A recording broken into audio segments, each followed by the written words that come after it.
Kay, my hairdresser of, 20 years, insisted I come in last week to get my hair touched up before my son's wedding this coming Saturday, because she's more invested in how I look for this than I am.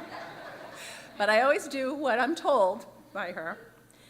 And while I was sitting in her chair, I heard that REM song on the radio, it's the end of the world as we know it, which felt strangely appropriate as we await the outcome for Tuesday's election. We don't know. We don't know how it's going to go. We don't know who will win. We don't know who will lose. We don't know how people are going to react. And when we don't know, our imaginations can take us to some pretty scary places. At least mine does. I don't know about yours, but mine does. The rhetoric around the election has been brutal.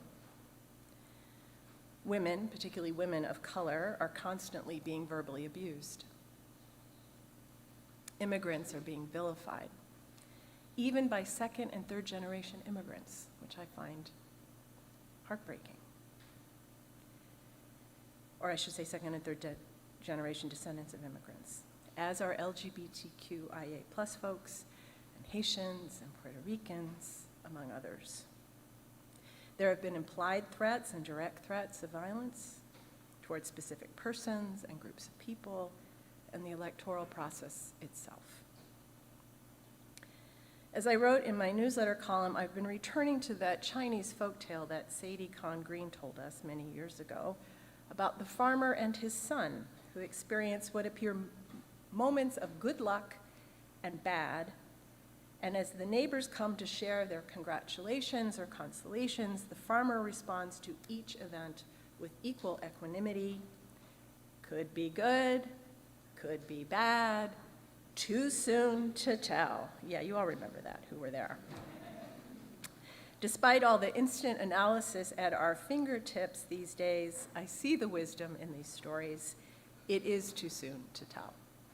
However the election goes, it will not be all good or all bad, because it won't solve everything one way or another. It will reveal the work that needs to be done for the next phase of whatever this is we seem to be going through.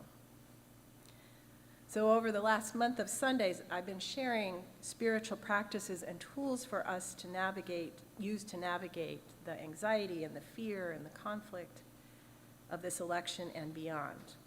We've named the sorrows of the world, which I hoped helped us find solace in each other's company. We've explored resilience and a great wild mercy. Today I want to focus on the spiritual practice of resolve. You'll see at the top of the order of service a centering thought by Howard Thurman. Thurman was an African-American Baptist minister, theologian, and mystic who founded the Church for the Fellowship of All Peoples in San Francisco in 1944, the first intentionally interracial religious community in the United States.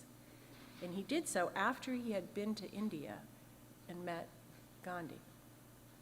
He was one of Martin Luther King's professors at Boston University when King pursued his doctorate, and he strongly influenced King's decision to employ nonviolent resistance as the core of the civil rights movement. Thurman was also a prolific writer who published many books, including his theological interpretation of the ministry of Jesus, called Jesus and the Disinherited, which would put the twisted theology of white Christian nationalism to shame. Another was his book of mystical prayers and reflections entitled Meditations of the Heart. And one of my most favorite prayers by any writer is number 48 from that book.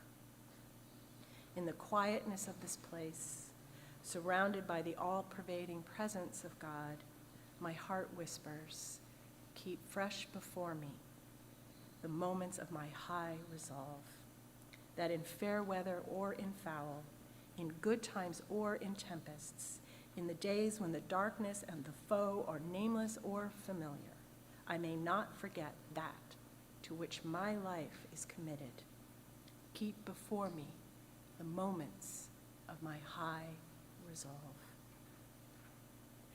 As Unitarian Universalists, what would we say is that to which our lives are committed? While we maintain the freedom to have different answers, particularly when it comes to belief or not in God, there are certain promises, commitments that we make in our covenants that help us answer that question, and they all revolve around love. Love for this world and this planet, love for our neighbors across differences, and trust that there is a larger spirit of love which is infinite and can love more generously and compassionately than any one of us can imagine. And thus, we trust that the power of love is greater than fear. If fear says affirming the worth of women diminishes the worth of men, love says we can affirm both without diminishing either. If fear says marriage between people of the same gender threatens traditional marriage, love says love is love is love. And that's what makes a marriage, not the genders of the people involved. If fear says people coming from different lands threatens our country, love says there is room at the table for everyone to bring something of themselves and that we will all be better for it. If fear says that difference of race, of religion, of ethnicity is something to fear, love says it is beautiful, the very stuff of being human. And it is also very hard work. I'm worried and anxious about the election, but then I think about Howard Thurman, a black man born in 1899 to a poor family in Florida, who had to overcome more obstacles in his life than I will ever know, but who was clear in his faith and to what his life was committed. The influence of his resolve, resilience, and courage is still felt in our country today. Whatever happens Tuesday, and in the days and weeks and months, even years to come, we too will need to keep before us the moments of our high resolve. We will need to support one another in remembering that to which our lives are committed and living into those commitments with resilience and courage and, yes, love. I can't and I won't promise that everything is going to be okay.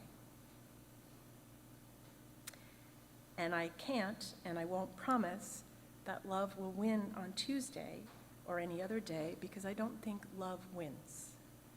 I think love perseveres, and I think love stays true. Ultimately, the commitments and the work to live into them remain the same, no matter who wins. And here's the blessing. We have one another. We have our larger Unitarian Universalist faith and others around us who share in many of the values we hold dear, to help keep before us the moments of our high resolve as we recommit ourselves to the hard work of bringing the spirit of love to life wherever we can reach in our corners of this world.